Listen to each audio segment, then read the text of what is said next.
नमस्कार साथियों, आज एक बार फिर ये साबित हो गया कि खट्टर सरकार के पास 10 साल के अपने कार्यकाल के दौरान के बाद भी एक ऐसी परियोजना नहीं है जिसको इसी सरकार में जिसका शिलान्यास किया गया हो, जिसका काम शुरू कराया गया हो, जिसको मंजूर किया गया हो, जिसका उद्घाटन इसी सरकार में कराया जा सके। आज 10 दिन में दूसरी बार प्रधानमंत्री जी ने एक परियोजना का हरियाणा में उद्घाटन किया और 10 दिन में दूसरी ऐसी परियोजना का हरियाणा में उद्घाटन किया गया जो हमारी सरकार के कार्यकाल में मेरे द्वारा जिसको मंजूर कराया गया था और उसी समय इस परियोजना पे काम शुरू किया गया था। आपको याद होगा 16 तारीख को रोहतक महम-हासी रेल की लाइन का उद्घाटन प्रधानमंत्री जी द्वारा कराया गया था, जो कि हमारे समय की मंजूर शुदा, उसी समय शिलान्यास हुआ, काम शुरू हुआ, अब जाके पूरी हुई।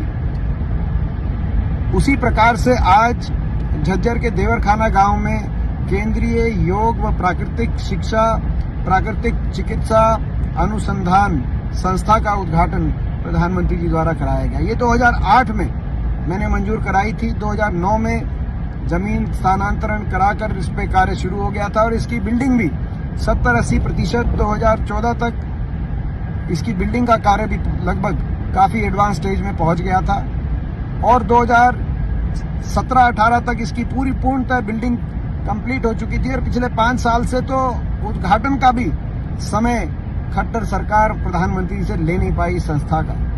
अब चुनावी सीजन है तो उद्घाटन कराए जा रहे हैं, लेकिन ये उद्घाटन कराना और वो भी ऐसी परियोजनाओं का जिनको हमारी सरकार के दौरान मैंने मंजूर करा के जिन पे काम शुरू कराया था, ये 2 बातों का प्रतीक है।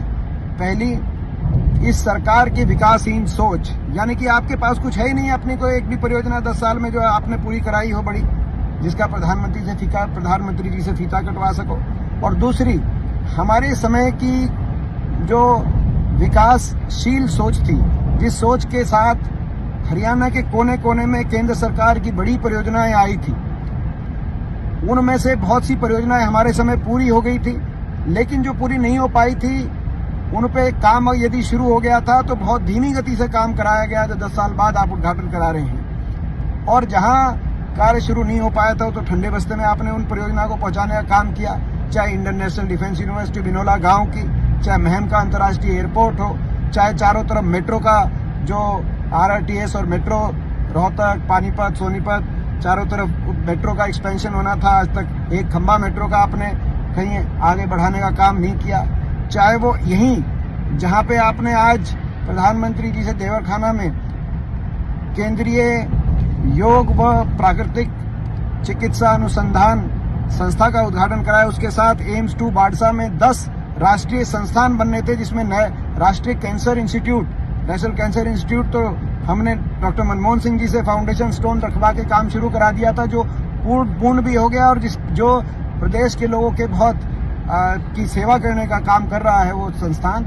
लेकिन उस एम्स 2 कैंपस में जो बाकी 10 संस्थान बनने थे, national cardiovascular institute heart disease से related, national geriatrics institute, national infectious diseases institute, सारे राष्ट्रीय संस्थान वहां पे आने थे। भारत सरकार की कैबिनेट में इसको पारित किया था।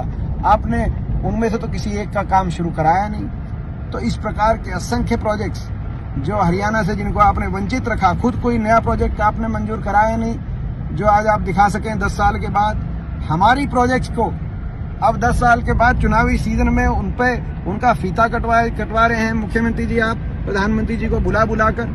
अरे हमें तो डर है कि कहीं आप हमारे द्वारा जो प्रोजेक्ट्स जो हमने कहीं बहादुरगढ़ मेट्रो का आप फीता ना कटवा दें, कहीं फरीदाबाद मेट्रो का फीता कटवा दें। हमें तो रक्षा करनी पड़ेगी, मुझे लगता है कि पहरेदारी करनी पड़ेगी। आप कहीं आप हमारे 4 थर्मल कारखाने हमारे समय बने, उनका ना फीता कटवा दें। 12 विश्वविद्यालय जो हमारे समय बने, आपने तो एक नहीं बनवाया, कहीं उसका फीता ना कटवा दें आप। अब मुझे लगता है कि हरियाणा प्रदेश के सभी कांग्रेस कार्यकर्ताओं से मैं कहना चाहता हूँ, जहाँ जहाँ भी हर जिले में जो परियोजनाएं हमारे समय विकास की परियोजनाएं जो बनी थी, जो बनके तैयार करवाई गई थी, उनकी पहरेदारी रखिए। ये कभी भी पहुंच सकते हैं भाजपा वाले, मुख्यमंत्री जी प्रधानमंत्री जी को लेके पहुंच सकते हैं, उनके फीते कटवा सकते हैं। चौकन्ना हो जाइए। धन्यवाद।